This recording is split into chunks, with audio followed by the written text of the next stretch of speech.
सेवा के लिए भी नहीं छोड़ सका। परदेश में जहां नौकरी जा रहा है, वहीं बीवी बच्चों को साथ लेकर के जा रहा है, तो महाराज वो घर नहीं है।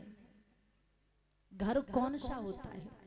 घर वो नहीं होता है कि 4 मंजिल 5 मंजिल बना करके खड़ा कर लो, शीशा लगवा लो, टेल पत्थर लगवा दो।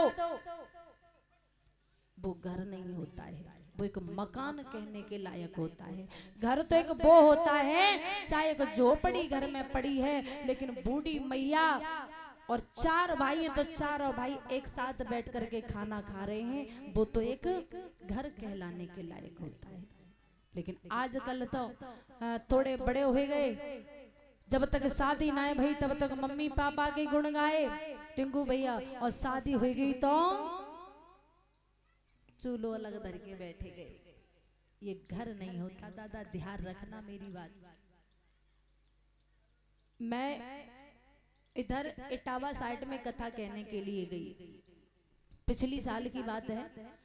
इटावा की तरफ, इटावा के जस्ट पास में ही गांव था, वहां मैं कथा कहने गई। तो एक दिन मुझे खाना के लिए दूसरे लोगों ने बुलाया, वैसे मैं जाती नहीं हूँ किसी के, खाना के लिए बुलाया। तो मैं अपने सभी साथियों के साथ जा रही थी, तो जिस गली से मैं निकल रही थी वहीं एक ऐसी टूटी फूटी सी झोपड़ी थी, और इतनी इतनी सी दीवार हो रही थी, और उस दीवार के आड़ में बैठी एक चूल्हा जल रहा था, और वह चूल्हा के पास में एक बड़ी बूढ़ी मैया, आंखों से आंसू आ रहे थे और खाना बना रही थी। मैया से चूल्हा भी नहीं जल रहा था। मुझे इतना तरस आया, मैं वहां से थोड़ा, मैं माता जी के पास में पहुंची, उनके चूल्हे के पास में मैं बैठी, तो मैंने कहा मैया मैं खाना बना दूं। तो मैया मुझे मतलब किसी को पहचानना भी, तो पूछ रही थी कि बेटा आप कौन हो? तो हमने कि मैया हम तुम्हारे गांव में भागवत करने के लिए आए, तो हम बेई बेटी आए जो कथा कहने के लिए आए। मैया ने मेरे सर पर हाथ रखा। मैंने पूछा कि माँ तुम्हारे घर में कोई है नहीं, आप क्या अकेली हो? तो देखिए माँ ने मुझे बताया कि बिटिया मेरे लला है 3 और एक बिटिया है वो पे।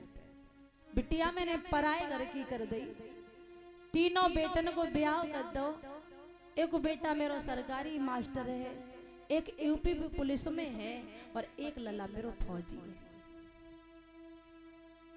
तीनों अपनी पत्नियों को संग लेके रहते हैं, लेकिन मोह को बिटिया जगह नाई कहीं। लेकिन जी परमात्मा तो मोह को नाई ले, तो है जो आज ये दिन देखने को मोए यहाँ पे छोड़ दियो।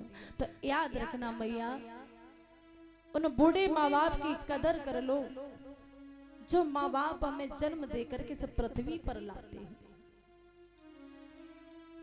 फिर उनके लिए हमें 2 रोटी भारी पड़ जाती है कि मैं 2 रोटी अगर इन्हें खिलाऊंगा तो मेरे घर में कम हो जाएगा। इंसान बंटवारा करता है, भाई भाई खेती बाड़ी का तो बाद में करेंगे, लेकिन माँ बाप का बंटवारा पहले हो जाता है कि 6 महीना तू खवावे, वो 6 महीना तू खवाएगा, और 6 महीना तू खवाएगा। अगर 6 महीना से एक दिन ओवर निकले गया तो उनके पास खाना नहीं आएगा। अगर मांग भी लिया गलती से कि लला मैं सुबह से भूखा हूं, मोई खाना दे दे, तो बेटा का जवाब आएगा कि मोई पे थोड़ी तुम्हारो गंडा है का, मोई ज्यादा थोड़ी दे दो, बात दूसरे पे ले लो जाएगी। तो आजकल के बच्चों के ये बोल होते हैं। तो याद रखना दादा, संतान हो तब भी दुख और न हो तब भी दुख है।